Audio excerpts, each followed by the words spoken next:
Voltamos a falar sobre as chances de paz no leste europeu. Nosso entrevistado é o professor de Relações Internacionais da ESPM, Roberto Webel, professor chegando aqui com a gente para conversar conosco. Tudo bem, professor? Muito obrigado mais uma vez. Boa noite. Tudo bem, Thiago? Uma boa noite. Todos que estão acompanhando aqui a Jovem Pan News.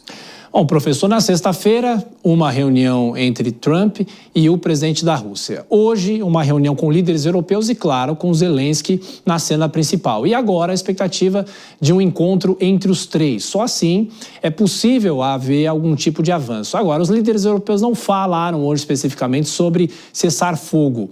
O senhor acha que nunca essa guerra esteve tão perto do fim ou existem ainda muitas dúvidas em relação a isso, professor? Então, Thiago, eu acabei de comentar isso em sala de aula, né, quando estava em aula, que é o momento mais próximo que nós temos nos últimos quase 4 anos de guerra entre Rússia e Ucrânia, de um cessar-fogo e de um primeiro passo para as negociações de paz. Lembrando sempre, né, para você ter a paz ou a conclusão de uma guerra, a primeira etapa, o pré-requisito, é o esforço para o diálogo. Já temos observado isso, né, nos últimos dias.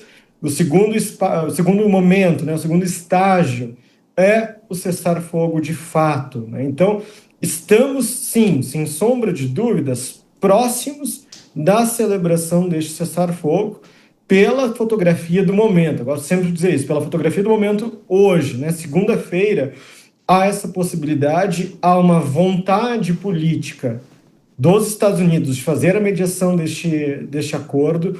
Há uma vontade política, evidentemente, né, dos países europeus, e me parece, Thiago, uma vontade ou a construção dessa vontade política tanto pelos russos como pelos ucranianos. É claro que isso ainda está num movimento, né, muito embrionário, digamos assim, mas é uma possibilidade real, eu diria, inédita nesses quase 4 anos de guerra entre os dois países aí que já ceifaram milhares de vidas e teve um custo econômico enorme para ucranianos, para russos, para europeus e também para os norte-americanos.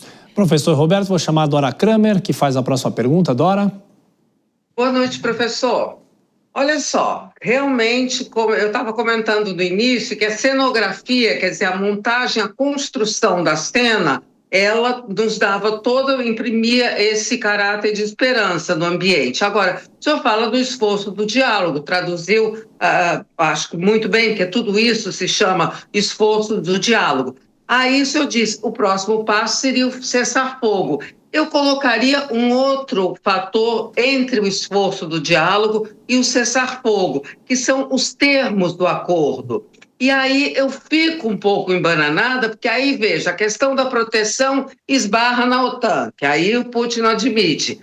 A cessão de territórios, embora o Zelensky tenha feito aquela pequena modulação, né? Ontem saiu nos jornais de hoje falando que poderia, mas é uma questão também que parece travada.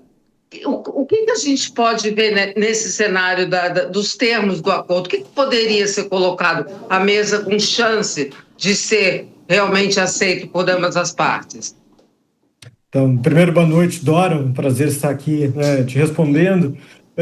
Com certeza, uma questão que estará à mesa é a questão territorial, ou seja, a cessão do território, né, ou a disponibilidade desse território, dependendo do ponto de vista, que hoje a Rússia ocupa ali a região leste da Ucrânia, né, a região do Donbás, envolve Donetsk, Luhansk, a própria Crimeia, já invadida e anexada pela Rússia em 2014, me parece, Dora, que essa questão do território, ela é indiscutível, ela é um pré-requisito, digamos assim, por parte dos russos. E me parece, pelas declarações de hoje, né, que foram, você colocou muito bem, o Thiago também trouxe isso muito bem na reportagem, são declarações, né, mas são declarações que sinalizam que a questão territorial parece ter sido superada e Zelensky compreendido de que sim, terá que abrir mão deste território, que sim era ucraniano, para começar este diálogo. Eu entendo esse pré-estágio, né, entre a vontade política e o cessar-fogo de fato, colocaria, sim, esses termos da negociação, sem sombra de dúvidas. Me parece que a questão territorial é uma delas. A outra questão, você fala muito bem, é a questão securitária, ou seja, a Ucrânia assinar um termo que ela nunca irá se juntar, nunca irá se tornar um membro efetivo da OTAN. E isso nas declarações, principalmente a gente está vendo agora nas imagens, né? A declaração do primeiro-ministro britânico, Keir Starmer, foi muito emblemática nesse sentido, é um passo histórico.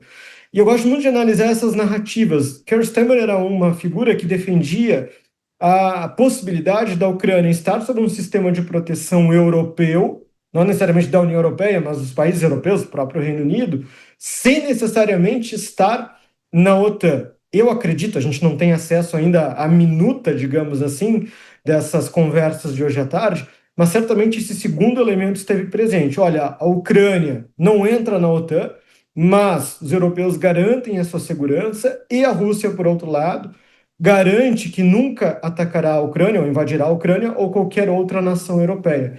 Parece que esses dois termos, a questão territorial ucraniana e também a questão securitária, foram os elementos da discussão de hoje à tarde que agora serão colocados em termos para todas as partes aceitarem ou não e aí seguir nas negociações para o cessar-fogo e aí mais adiante também para a própria conclusão da guerra.